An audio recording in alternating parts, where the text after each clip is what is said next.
Welkom by ons bespreking oor die sterkpunte en beperkings van aksienavorsing.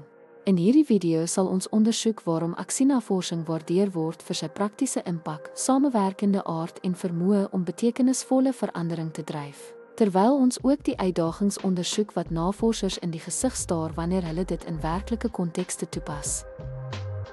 Kom ons kyk na die sterkpunte van aksienavorsing. Praktiese en kontekstuele relevantie beteken dat aksienavorsing werklike kwessies aanspreek en betekenisvolle verandering in spesifieke omgewings, soos klaskamers, skole of gemeenskappe, teweegbring.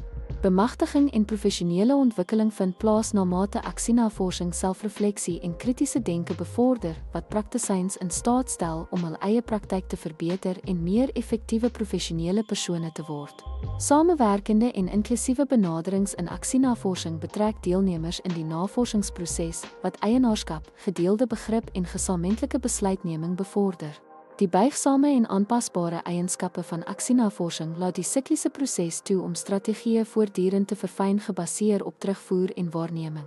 Genereer onmiddellike voordele. Beskryf hoe, anders as tradisionele akademiese navorsing, aksienavorsing dikwels vinnige en tasbare verbeterings in die praktyk teweegbring. Uitdagings van aksienavorsing is soos volg. Tydrowende aspekte van aksienavorsing ontstaan omdat die uitvoering van siklusse van beplanning, aksie, waarneming en refleksie terwyl gereelde take hanteer word, veelleisend kan wees. Beperkte veralgemeenbaarheid is 'n uitdaging, aangesien die konteksspesifieke fokus van aksienavorsing beteken dat die bevindinge daarvan dalk nie maklik op ander omgewings toegepas kan word nie.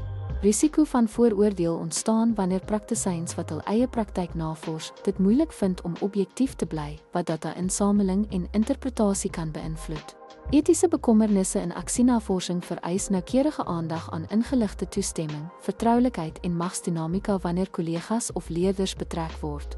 Hulpbronintensiewe eise kan aksienavorsing beperk, veral in omgewings met min hulpbronne, waar toegang tot tyd, ondersteuning en gereedskap vir data-insameling en analise skaars kan wees.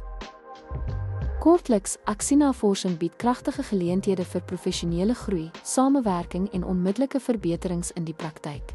Dit kom egter ook met uitdagings soos tydseise, etiese oorwegings en potensiële vooroordeel.